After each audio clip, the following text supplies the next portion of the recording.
Well, you guys have probably passed around a page number. We are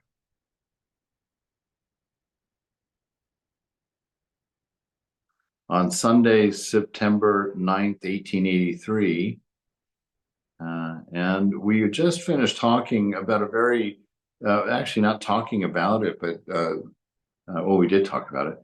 But a very interesting interchange between M and the master. About a master is making a comment about how people are carrying on their spiritual practices. And the first thing he said, and I want to repeat this because it's such a beautiful encapsulation of a truth that will make all the difference in your experience of your walk with the divine. The first thing he said was, nothing whatsoever is achieved by performance of worship, japa, and devotion without faith. Isn't that so? And M says, oh yeah, of course, that's true. So your practice has to involve a faith in grace. And he points to that being what he's talking about when he says grace, faith. That faith is not about believing that you can throw a mountain into the water. That's a result of it. That's a description of when you know it's strong. But faith is a faith in grace. And he lays that out in the page before where we're starting today. And then he says, after he says this, that these things, that nothing can be achieved. So it's your confidence in the presence of the divine within you. It's your confidence that your worthiness is a gift and not an achievement. It's a confidence that you are a gift to the world and not a prize to the world. That your faith, your relationship with the divine is a gift and not a prize, something that has been given to you out of love, and your faith is your confidence in that love, your knowledge of the nature of that love, the fact that it is everything and that it's all encompassing and that there is no boundary, no limit, no edge to that gift. And so this is how faith unfolds. It's a confidence in your gift from God, and that it is everything and it is beautiful because it is a gift. It is not a prize. It is not something you've won, something you've earned, something you've accomplished. And that's a very different way of being in the world. And the root and strength of that, the thing that waters that and allows it to transform you, allows you to be transcendent, is that acceptance of a gift, which means you have removed the ego to accept this gift. You have allowed yourself to know that there is nothing that you could have done to get this gift. And he makes the point by talking about, that everybody, that you'll go and see people doing their oblations or their practices, in the Ganges, and they'll sit there and talk about, he says, I see people coming to the Ganges to bathe. They talk their heads off about everything under the sun. The widowed aunt says, this is the widowed aunt. She's already experienced the temporariness of life. Her husband's dead. She's old. She's on the verge of going. And yet in the midst of that condition, she's living without any awareness of it. She's saying, the widow aunt says, without me, they can't perform the Durga Puja. I have to look after even the smallest detail. And again, oh God, I have to supervise everything. When there's a marriage and the festival and the families, even the bed of the bride and the groom, getting into everybody's business. And so this egoism, and M says, well, why should we blame them? How else will they pass the time? And the master smiles. He says, some people have their shrine in their attics. And that's one of my favorite things now. I think that might be my favorite quote, because what he's talking about is your shrine is in the head. Your shrine is in the world of the changing. It's not in the heart. It's not in the absolute unchanging. It's not the source and fount of your existence. It's a condition, that's constantly changing and constantly because you are living in egoism. You and your importance, you as the driver of your spiritual life, is at the center of it. God, the sacredness of being, is not at the center of your religion. So he says some people have their shrine rooms in their attics. The women arrange the offerings and flowers and make the sandal paste, but while doing so, they never say a word about God. The burden of the conversation is, what shall we cook today? I couldn't get good vegetables in the market. That curry was delicious yesterday. That boy is my cousin. Hello there. Have you that job still? Don't ask how I am. My Hari is no more. Just fancy. They talk about such things in the shrine room at the time of worship. So it's just this focus. They're first of all, their shrine is in the world, and their thoughts are in the world, and their thoughts are centered on an egoism, not on the humility and presence of receiving a gift, understanding that all of this is a gift. That they're not allowing the world to point to the beloved, to their own heart. And so everything is ego based. Everything is a prize. Everything is grabbed and taken. And the source and the gift of the nature of it is completely lost.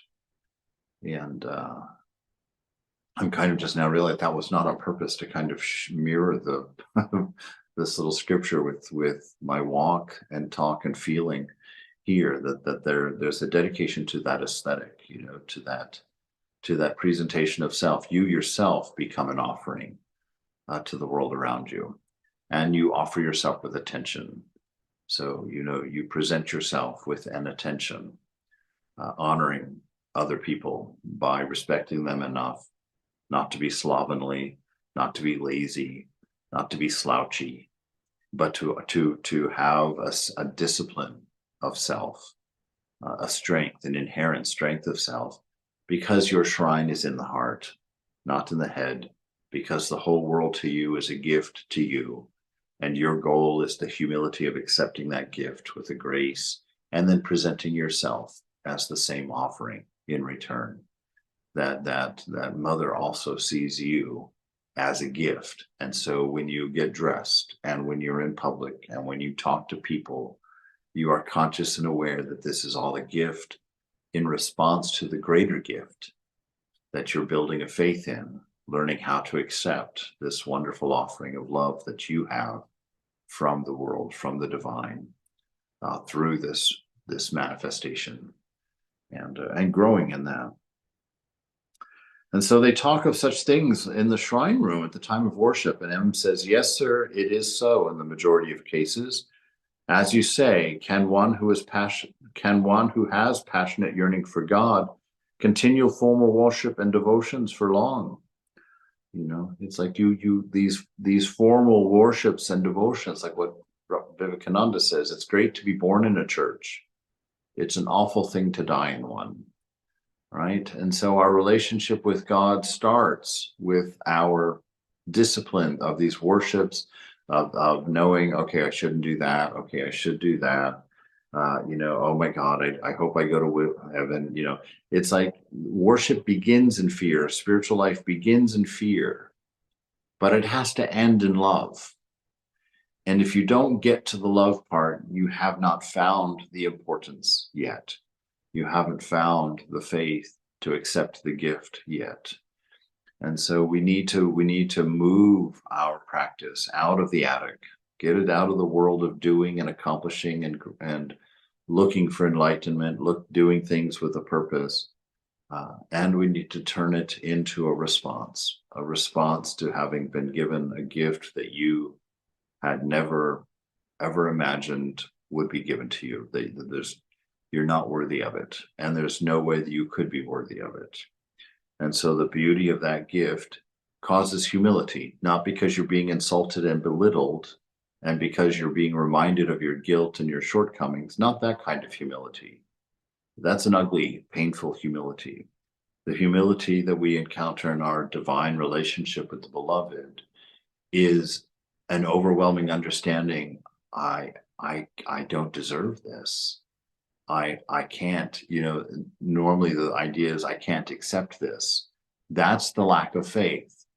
We respond with, I can't accept this because of the enormity of this gift. That's our egoism, stepping in, our lack of humility. I don't deserve. You see, it's an ego statement. It's not a statement of humility to say, I can't accept this. That's a statement of lack of faith because you think your value is in what you're doing. You think your value is in how pure you are. You think your value is in how well you're executing your practices. You're not understanding that your value is the gift, that you are valuable because when you were born, the mother put an image of herself within you. She put her treasure in your heart. And that it was your first gift, this life. You didn't deserve it. You don't deserve it. And that's not the point. The point is, Mother gave it to you. And it's for you for the rest of your days to open that heart and to discover the depth of the love that is indicated by the gift, by learning to accept it because of the love behind it, never looking at your own efforts as if you could have earned it, So just to move our awareness of being, get our shrine out of the attic. Sri Ramakrishna and M were now conversing alone. M: Sir, if God himself, who has become everything, then why do so many people have so many different feelings? Master: Undoubtedly God exists in all beings as the all-pervading spirit, but the manifestations of his power are different in different beings. In some places there is a manifestation of the power of knowledge, in others the power of ignorance. In some places, there is a greater manifestation of power than in others. Don't you see that among human beings there are cheats and gamblers, to say nothing of men who are like tigers? I think of them as the cheat god, the tiger god. M with a smile: We should salute them from a distance. If we go near the tiger god and embrace him, he may devour us. Master: He and his power, Brahman and its power. Nothing else exists but this. Brahman and his power, God and his manifestation. This manifestation is that power of the divine. It is the Divine Mother, that presentation. In a hymn to Rama, Narada said, O Rama, you are Shiva and Sita is Bhagavati. You are Brahma and Sita is Brahmani. You are Indra and Sita is Indrani. You are Narayana and Sita is Lakshmi. O Rama, you are the symbol of all that is masculine and Sita of all that is feminine. So that this world is a manifestation of those two aspects, this masculinity and this femininity. And it's an infinite variety. It's an infinite expression. Yes, the one power is behind all of it. But when you have infinite love, no one thing can manifest that in its entirety.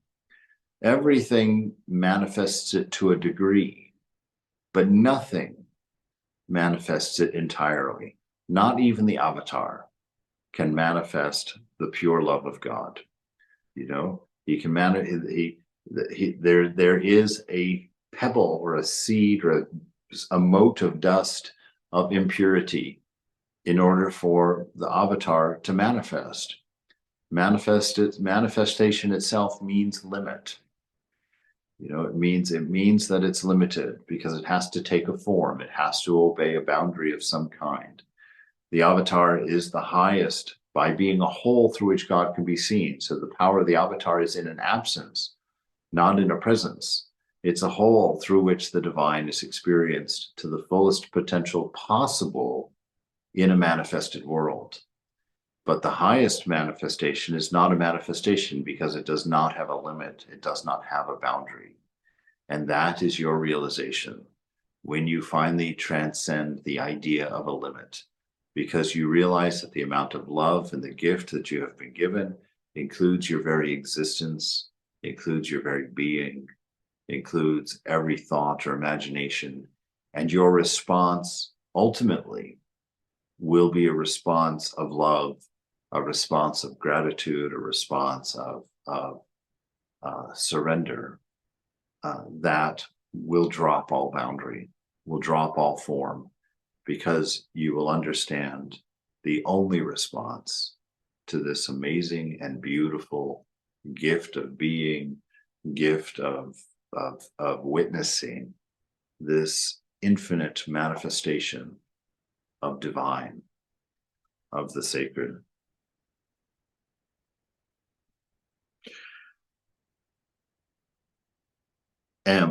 Sir, what is the spirit form of God like? You know, what is the unboundaried form of God like? The spirit that doesn't have a shape. What is that like? Sri Ramakrishna reflected for a moment. So he's quiet. You can see him going into that space. He's going to visit God as spirit within himself.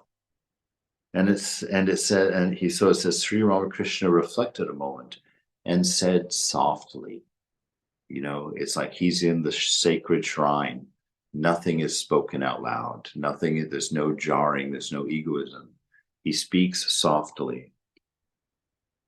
Shall I tell you what it is like?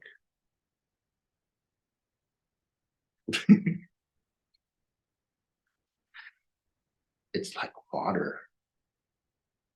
One understands all this through spiritual discipline. Believe in the form of God. It is only after attaining Brahma-gyani that one sees non-duality, the oneness of Brahman and its Shakti, the oneness of God and his power, the oneness of male and female, of masculine and feminine. Brahman and Shakti are identical, like fire and its power to burn. When a man thinks of fire, he must also think of its power to burn. Again, when he thinks of the power to burn, he must think of the fire. Furthermore, Brahman and Shakti are like milk and its whiteness, water and its wetness, which means your experience of this divine play, you have to see the form of God, and it has to point to the spirit of God behind it. All experience in this world is a pointer to that one divine, beautiful reality that is just spilling over in this abundance of life and love and wisdom. But there is a stage beyond even Brahma-gyana, right? This is what Brahmananda was pointing out when he said spiritual life begins at Nirvikalpa Samadhi. You know, our highest conceivable realization in this world for ourselves as a form is just the beginning of God. There is a stage beyond even this oneness, beyond even this Brahma-gyani. After jnana comes vijnana. He who is aware of knowledge is also aware of ignorance. The sage Vasishtha was stricken with grief at the death of his 100 sons. Asked by Lakshmana why a man of knowledge should grieve for such a reason, Rama said, "Brother, go beyond both knowledge and ignorance. He who has knowledge has ignorance also. If a thorn has entered your foot, get another thorn, and with its help take out the first, and then throw the second away." Should one throw away both knowledge and ignorance? Master, yes. Right. Throw away all knowledge. Throw away all knowing, because if you know anything, you know its opposite. To see something, you have to not see something else, and you have to be aware of boundary. That is why one should acquire vijnana. You see, he who is aware of light is also aware of darkness. You know, if you're aware of being good, you're aware of evil. If you're aware of purity, you by necessity are aware of impurity. As long as you see form, as long as you see boundary, as long as you see division, that's not the highest view for you. He who is aware, you see, he who is aware of light also is aware of darkness. Who is aware of happiness is also aware of suffering. He who is aware of virtue is also aware of vice. He who is aware of good is also aware of evil. He who is aware of holiness is also aware of unholiness. He who is aware of I is also aware of you. What is Vijnana? It is knowing God in a special way. You know, he's still speaking in this soft voice, still describing what he's seeing as he's talking of these things. The awareness and conviction that fire exists in wood is jnana, knowledge. But to cook rice on that fire, to eat the rice and to get nourishment from it is vijnana. You know, so if you see God as other, that is one experience, you know. But to see the unity of it and yet to be aware of it, you know, is to understand you're not the doer, that this whole world is forming out of you, coming out of you, flowing out of you. But to cook rice on that fire, to eat the rice, to get nourished from it, that is vijnana. So think of knowing this divine reality within, understanding that what you are is not a doing. You know, that it's fully encapsulating. You know, it's a full participation, but without a boundary. I mean, these are things you can't talk about. He's just pointing at something here. To know by one's inner experiences that God exists is jnana, right? To have a conviction of the existence of the beloved, that's knowledge. That's beginning to understand. That's beginning to see things. But to talk to him, to enjoy him as a child, as a friend, as master, as beloved, this is a higher thing. This relationship, meaning the two, few being one, you know, the experience of relationship is the experience of a unity. You know, the experience of God as a child. There's a unity in that. It's the togetherness. It's the oneness that's important, that is experienced in it. You know, as a friend, as a master, as beloved, the realization that God alone has become the universe, all of its beings. This is vijnana. That you are not, it's jnana is knowing that you are the witness and that God exists as other. But what we're trying to do is become the relationship, become the mix of God, the limit and non-limit, the manifestation and the isness behind it, to become the in-between. And what does that mean? It's like when you're in the shrine, you've got yourself, the viewer, the watcher, and you've got God, the ideal. And in the beginning, we see that I'm here, God is there. Ultimately, what happens is you become the relationship between the two. You are not identified with the witness. You are not identified with the ideal. You are identified with the dance of the two of them being singular, being one. You know, this unfolding of the this unity of the manifestation and that which is manifesting. So that your life, your view of life is not just the observer, but you are the mix of you are the relationship of everything with itself. You know, it's an intimacy. It's the state of union. You know, it's what sex is the highest symbol of. You know, that in that relationship between you know, the two married partners, that the reason that celebration is so intoxicating and we are so enamored of it is that it itself is a symbol of the highest state, where you lose the two partners lose themselves in the experience of the oneness, the joy of the oneness, the bliss of the oneness, that being inhabited by the other. This is the sanctity and the sacredness of that, and life becomes that. It's not you and God. It's what happens when the two mix. It's the waltzing.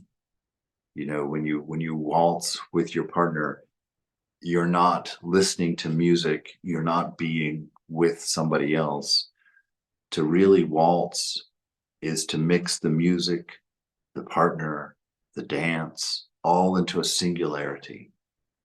Just a wonder. Anyway, just hold that thought. I'm not going to go too far because it breaks down. Just that. According to one school of thought, God cannot be seen. Who sees whom? Right? There is no I, there is no thou.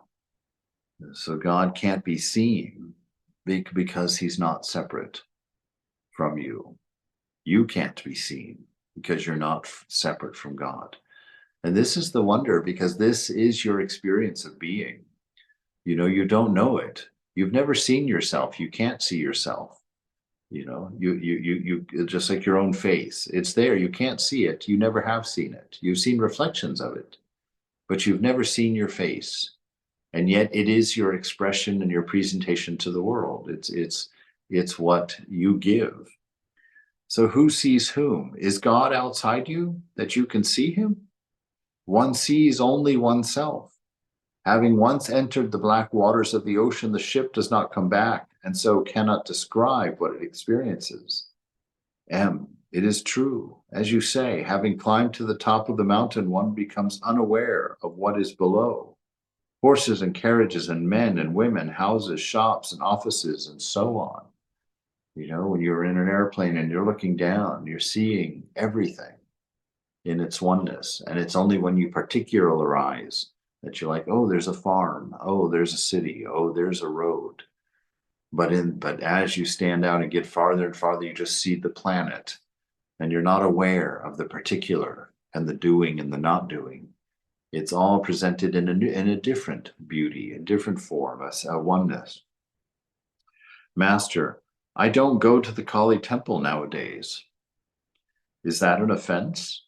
At one time, Narendra used to say, what? He still goes to the Kali temple?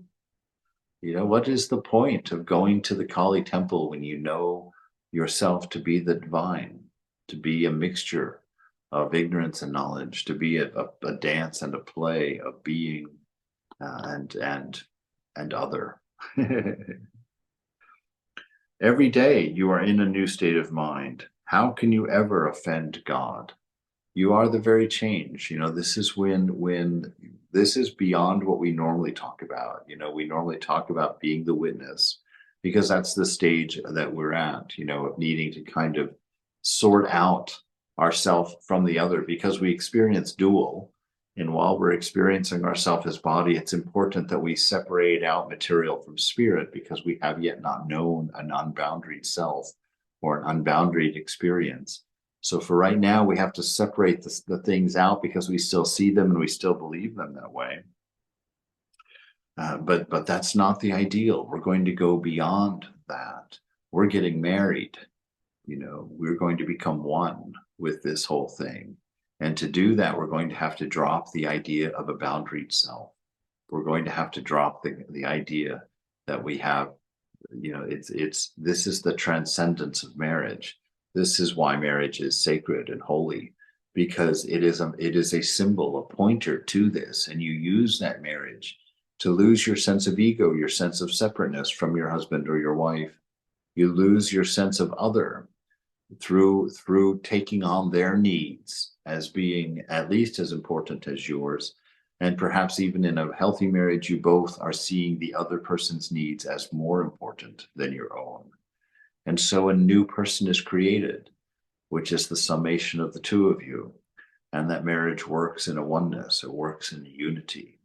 where both are, trusting, building this faith that we started with today, that the gift the other has given is not deserved or earned, and your gift to them is just an expression of gratitude, an expression of wonder, an expression of the humility of being able to accept their gift of themselves to you, right? So it's a very high ideal, but this is why marriage is at the center of every culture. This is why that relationship is enshrined in a sacred notion, and your marriage is your spiritual practice, because it is working with a physical manifestation of what is trying to be accomplished. Such an illegal way of saying that. It's a reflection of the reality. Let's put it that way. It's not an accomplishment. It's a reflection of the reality, of the divine reality, that you and your husband or wife are not separate, that your interests are not separate, your goals are not separate.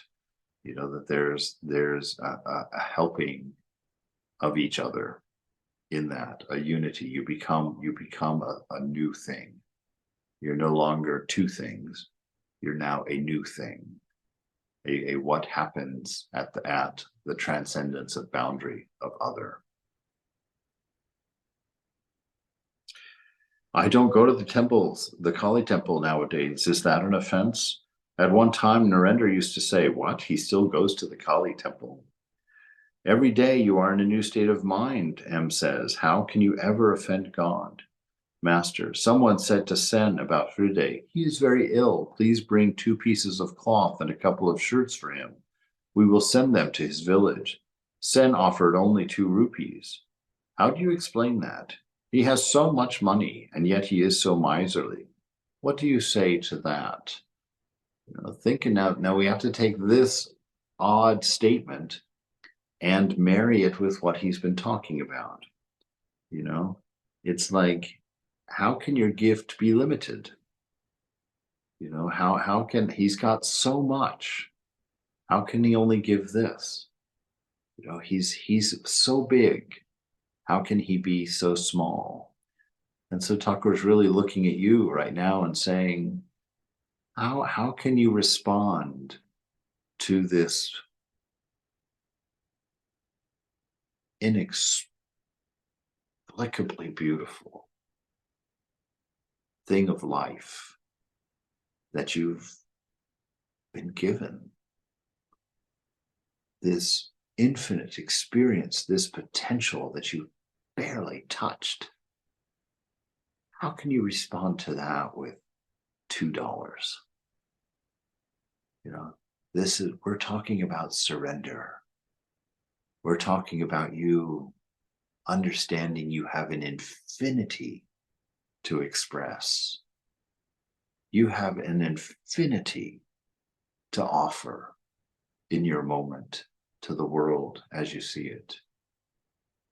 And that this beautiful explosion of wonder in its purest form can only happen when you, the infinite, throw yourself into the infinite and become a new thing altogether. God and you are not separate. The infinite love that you've been given is the infinite love that you are.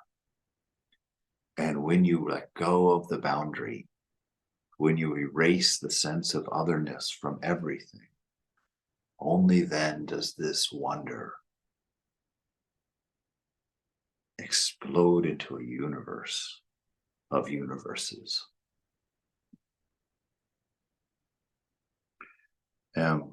Those who seek God cannot behave that way.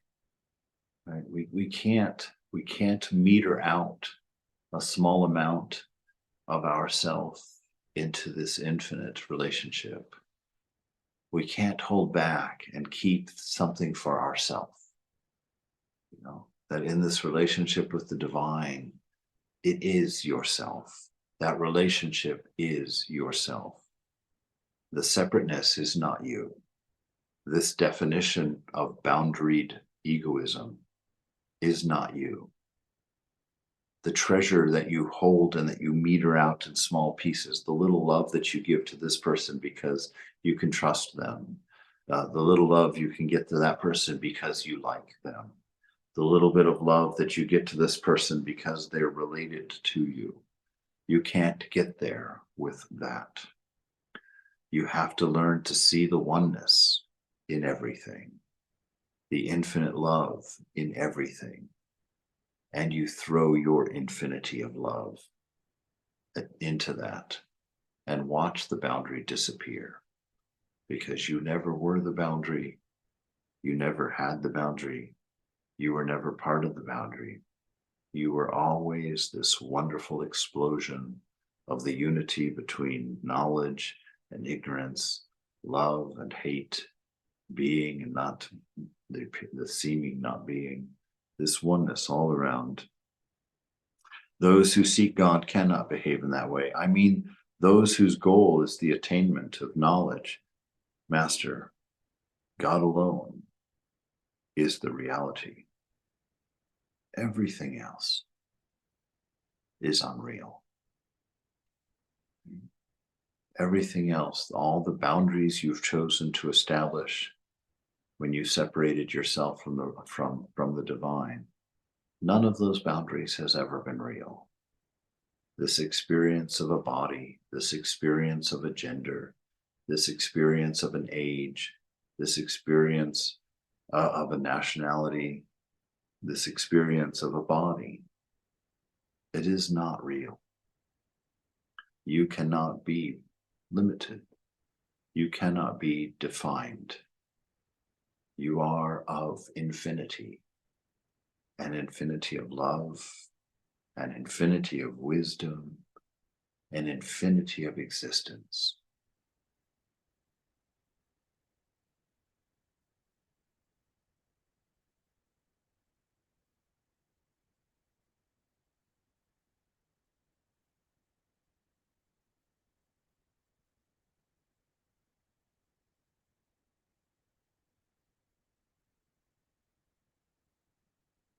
Saturday, September 22nd, 1883.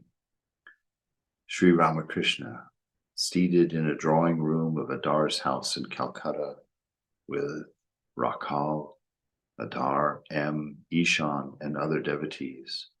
Many gentlemen of the neighborhood are also present. It is the afternoon. The master was very fond of Ishan. He had been a superintendent in the accountant general's office, and later on his children also occupied high government positions. One of them was a classmate of Narendra. Ishan's purse was always open for the poor and the needy. When he retired from service, he devoted his time to spiritual practices and to charity. He often visited Sri Ramakrishna at Dakshineshwar. Master to Ishan, oh, please tell us a story of the boy who posted the letter. Ishan with a smile. A boy once heard that God is our creator. So he wrote a letter to God, setting forth his prayers, and he posted it. The address he put on the envelope was heaven. Master with a smile. Did you hear that story? One succeeds in spiritual life when one develops a faith like that boy's.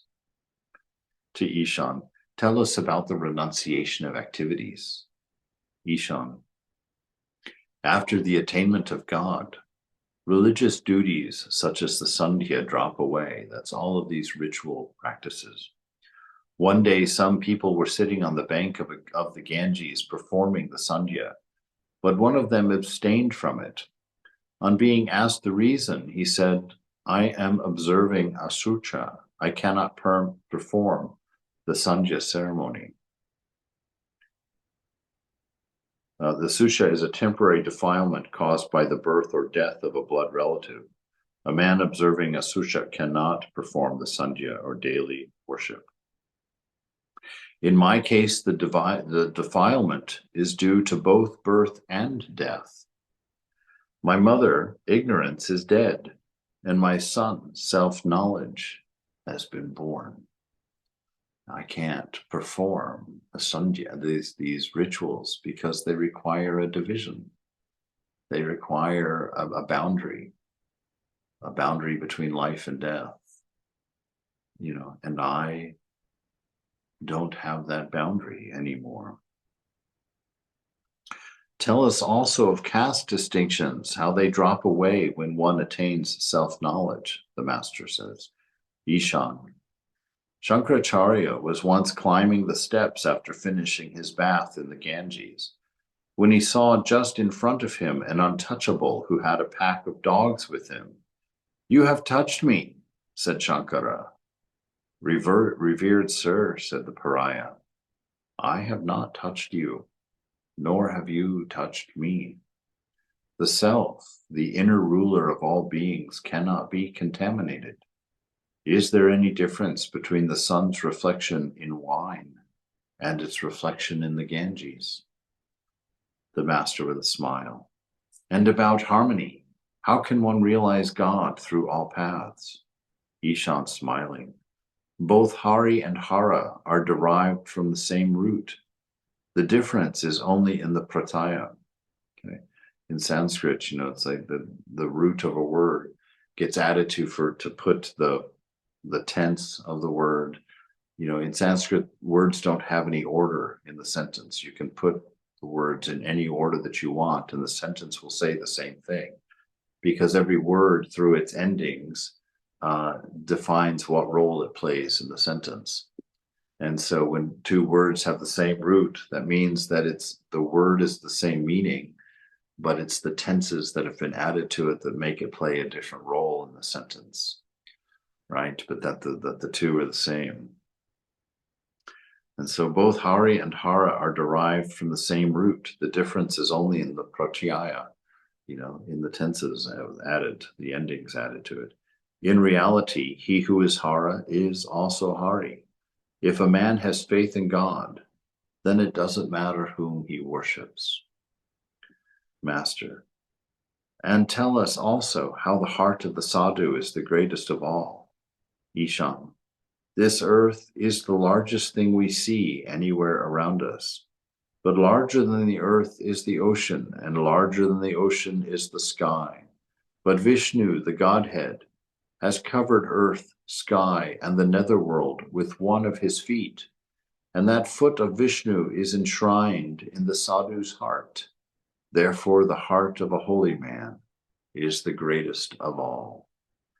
Because the heart of you, as you become aware of the reality, the universe is contained within you. That's when Vivekananda said, "I am not in Alameda. Alameda is in me." So that oneness, that you are the container of the entire universe that you inhabit. All of these little stories here would be what a marvelous practice to sit down and just read each one and just contemplate on each one that Ishan's sharing. With the same joy that the master has heard all these stories, he just wants him to tell them again. Oh, tell that one about, how all paths are one. Oh, wait, tell that one about faith, And just listen to it. Go and listen to each one of these, because all of them are pointing to infinity. And if you contemplate it, you will be taken there. You will be taken there. Enjoy them in the same way that the master is enjoying them.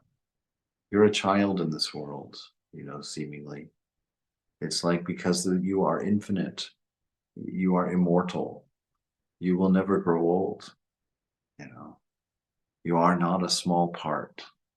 You're the explosion of what happens when they unify, when unity is expressed.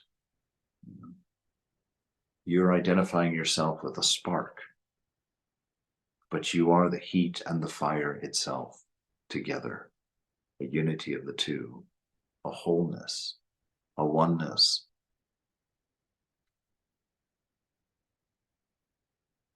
Live, manifest. That's all.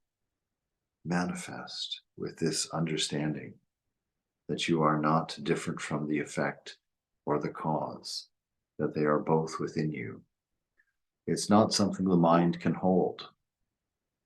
It's seen and witnessed only through complete surrender, letting go of any thought about it, because every thought is a boundary. Every thought is a limitation. This is what surrender really means. It's the surrendering of anything that boundaries anything within you. So that meditation, it both ends and begins in Om. All Om is that sound that contains all sound, that begins in the back of the mouth, ah. It comes to the roof of the mouth, ooh, and it ends at the lips, mm. So it is the container of every possible sound. It uses every portion of the mouth, so it is an expression of everything at once. So your meditation is an absorption in awe, an absorption in wonder, an absorption in this dynamic, ever-changing, non-repeating expression of a love, of a wisdom, all of that unchanging absolute that cannot be expressed because it cannot be caught. It cannot be boundaried. It is freedom itself. Therefore, the heart of a holy person is the greatest of all, because it is in you that this will happen, that this is happening. And if you can let go of any idea of self, idea of other, if you can let go of anything that separates anything from anything, if you can accept in the utmost humility of surrender the most beautiful gift that you can ever imagine, and you can have faith that it has been given to you, and you can have faith that such a love that would give such a gift is real. If you can put that faith at the center of your being